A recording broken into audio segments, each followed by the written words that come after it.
चंद्रशेखर जी को उनसे कुछ सीख लेनी चाहिए। केवल और केवल जो है बहन जी की बुराई करके वो बड़े नेता नहीं बन सकते।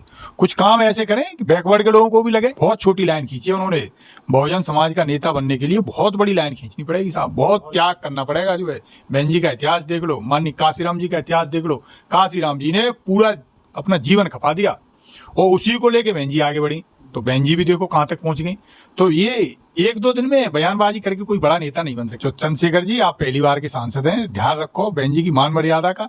ऐसे किसी की मर्यादा भंग करके आप बड़े नेता नहीं बन जाओगे। सुमित यादव जी, हम आपको गोदी मीडिया की खबर बताएंगे, माहौल बताएंगे कि कैसे मीडिया में माहौल बनाया जाए और कैसे माहौल बिगाड़ो जाए, और फिर आपकी प्रतिक्रिया चाहेंगे।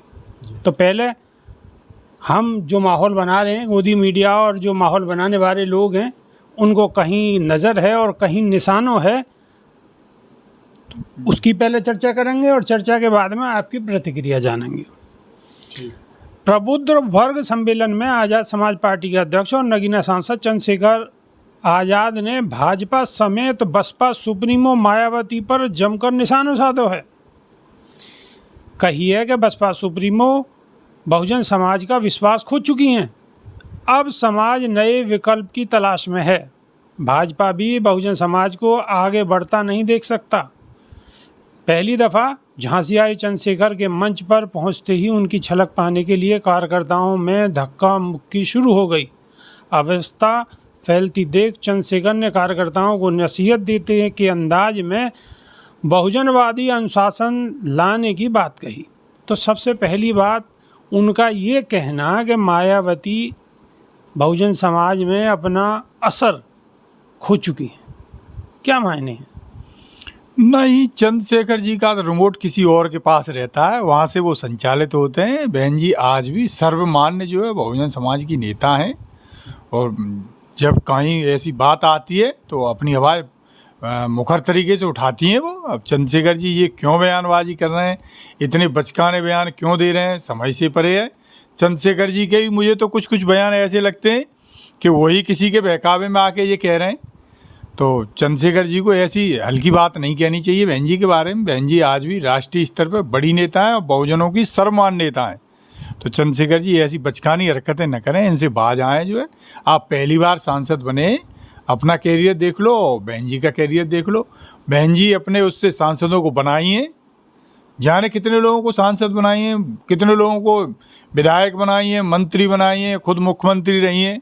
तो ऐसी बात कहना जो है शोभा नहीं देता है, उनको शोभा नहीं देता है। इसके बाद में सांसद चंद्रशेखर ने कहा है कि कुछ लोग ब्राह्मणवादियों का प्रबुद्ध मान लिया है, अब अम्बेडकरवादी, अल्पसंख्यक और बौद्ध सिख समेत सभी शोषित वर्ग को एकजुट किया जाएगा। यह तभी हो पाएगा जब बहुजन समाज किसी का वोट बैंक न बने। उन्होंने कहा है कि उन्हें 16 महीने जेल में रखा गया, पीटा गया, लेकिन बहुजन समाज के लिए समझौता नहीं किया। भाजपा पर निशाना साधते हुए उन्होंने कहा है कि सरकारी संस्थाओं का निजीकरण किया जा रहा है। इस दौरान उन्होंने पार्टी के पंचायत चुनाव में भी उतरने का ऐलान किया है, यानी कि अब पंचायत चुनाव में भी आज़ाद समाज पार्टी उतरेगी। चुनाव लड़ने की जहाँ तक बात है तो देश में लोकतंत्र है, कोई भी चुनाव लड़ सकता है, कोई भी पार्टी बना सकता है। तो इसके लिए तो ठीक है भाई, अच्छी बात है। लेकिन जो वो कभी कभी कुछ ऐसी बातें कहते हैं कि अपना कद बढ़ाने के चक्कर में सामने वाले की बुराई करने लग जाते हैं, ये ठीक बात नहीं है। तो चंद्रशेखर जी, आप पहली बार के सांसद हैं, ध्यान रखो बहन जी की मान मर्यादा का। ऐसे किसी की मर्यादा भंग करके आप बड़े नेता नहीं बन जाओगे। अपने काम कुछ ऐसे करो, जब आपका कुछ काम दिखाई देगा तो बहुजन समाज आपको नेता मानने लगेगा। आप पहली बार जीते तो छोटी बातें करना आपको शोभा नहीं देता है। अच्छा, ये प्रबुद्ध वर्ग सम्मेलन में बहुत सारे बहुजन समाज के नेता भी वैसे ही पहुँच गए, वो भी माहौल देखने को। भाई कहीं ना कहीं चंद्रशेखर भी एक तरीके से लड़ाई तो लड़ ही रहे हैं। अब वो अंदर की बात तो चंद्रशेखर आज़ाद जाने और बाकी उनके जो करीबी हैं वो जाने क्या पूरा माहौल है, क्या है सिस्टम। लेकिन कहीं ना कहीं बसपा सुप्रीमो बहन मायावती हों या चंद्रशेखर हों, बहुजन समाज के लोग हैं, उनकी ही राजनीति कर रहे हैं। और वोट बैंक की राजनीति है, जब उनकी अलग पार्टी है, वो पार्टी अलग है, तो एक दूसरे के वोट बैंक को हासिल करना मेरे ख्याल से दोनों ही पार्टी चाहेंगी। बसपा भी ये चाहेगी कि वो अपना जो वो वास्तविक असर है उसे बनाए रखे, बहन जी भी यही चाहेंगी। और आज़ाद समाज पार्टी के जो अध्यक्ष हैं नगीना सांसद, चंद्रशेखर आज़ाद वो भी ये चाहेंगे मैं जितनी भी तोड़ फोड़ कर सकूं इतनी मैं तोड़ फोड़ करूं, क्योंकि सबसे पहले तो उन्हें वोटों की, बहुजन समाज के लोगों की वोटों की ज़रूरत है।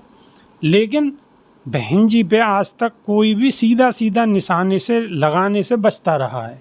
आज तक के रिकॉर्ड में कोई भी विरोधी, कितना ही बड़ा विरोधी दल का नेता हो, लेकिन बहन जी पर कोई भी सीधे तरीके से सवाल नहीं उठाता। लेकिन चंद्रशेखर आज़ाद अब, पहले नहीं उठाते थे, लेकिन अब बहुजन समाज की बसपा सुप्रीमो बहन मायावती पे अब कहीं ना कहीं वो निशाना साधने लगे हैं। और अगर ये स्पीड रही निशाने साधने की तो वो डायरेक्ट भी निशाना साधने लगेंगे। ऐसा कैसा मानते हैं आप, क्या सोचते हैं इस बारे में?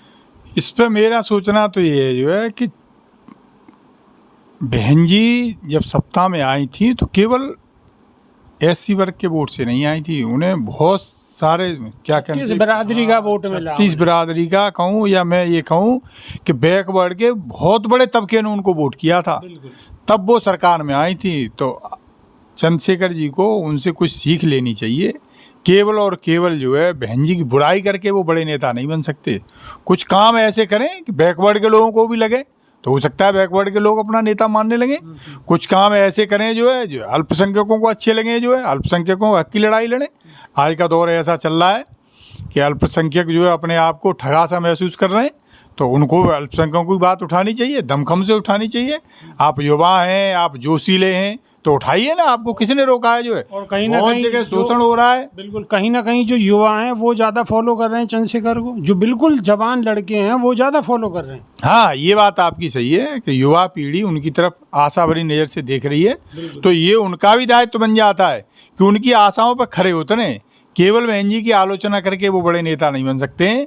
उन्हें बहुजन समाज की आवाज़ को दमखम से उठाना पड़ेगा और संघर्ष करना पड़ेगा। अभी तो बहुत छोटी लाइन खींची है उन्होंने, बहुजन समाज का नेता बनने के लिए बहुत बड़ी लाइन खींचनी पड़ेगी साहब, बहुत त्याग करना पड़ेगा। जो है बहन जी का इतिहास देख लो, माननीय काशीराम जी का इतिहास देख लो। काशीराम जी ने पूरा अपना जीवन खपा दिया और उसी को लेके बहन जी आगे बढ़ी, तो बहन जी भी देखो कहाँ तक पहुँच गई। तो ये एक दो दिन में बयानबाजी करके कोई बड़ा नेता नहीं बन सकता है। इसके लिए तो आपको अपना पूरा जीवन खपाना पड़ता है, सड़कों पर उतरना पड़ता है, सरकार की नीतियों का विरोध करना पड़ता है। अब देखते हैं चंद्रशेखर आज़ाद जी जो है कितने अगर बहन जी भी इस स्तर तक पहुंची हैं तो उसमें मान्यवर काशीराम साहब के जीवन का पूरा योगदान रहा है। और बहन जी का पूरा जीवन कितने साल निकल गए कड़ी मेहनत करते हुए, तब इस मुकाम पे बहन जी पहुँच पाई। और चंद्रशेखर आज़ाद तो अभी जुम्मा 4 दिन हुए। बहन जी के बारे में ये कहा जाता है कि जब वो पढ़ती थी तभी माननीय काशीराम जी की नज़र में आ गई थी। वो कोई एक कॉन्स्टिट्यूशनल क्लब में उन्होंने भाषण दिया था, तत्कालीन मंत्री थे, तो वो तत्कालीन मंत्री भी ऐसे थे, उनका कद बहुत बड़ा था। उन्होंने उस टाइम पे जो है रायबरेली से चुनाव जीता था, तो वो बड़े जो है क्या कहना चाहिए, बड़े कद्दावर नेता थे। तो कुछ वो भाषण दे रहे थे तो बहन जी को वो बात नागवार गुजरी, तो बहन जी ने वहीं प्रश्न चिन्ह लगा दिया। आप उनके हौसला देखिए, कितना बड़ा हौसला रहा होगा उन्होंने कि बीच मीटिंग में टोक दिया उन्हें कि ये आप गलत कह रहे हैं। तो जब माननीय काशीराम जी को ये पता लगा कि इन्होंने तो राजनारायण की मीटिंग में खड़े होकर राजनारायण जी से प्रश्न कर दिया है, तो केवल और केवल जो है उन्हें ये लगा कि बहन जी में नेता बनने के बहुत संभावनाएं, अपार संभावनाएं हैं। तो बहन जी की ये जो योग्यता थी वो बहन जी को आगे तक लेके गई है, न कि बहन जी किसी की चापलूसी करके नेता बनी है। बिल्कुल, बहन जी किसी की चापलूसी करने के बाद में नेता नहीं बनी है। बहन जी ने अपने संघर्ष किया है और संघर्ष के रास्ते पे चलकर बहुत जतन के बाद ये मुकाम हासिल किया है। तो आप इस विषय को किस तरीके से लेते हैं और आपकी इस पर क्या राय है, कमेंट के माध्यम से अवश्य बताएं, हमें इंतज़ार रहेगा। बहुत बहुत शुक्रिया, धन्यवाद, नमस्कार। धन्यवाद जी।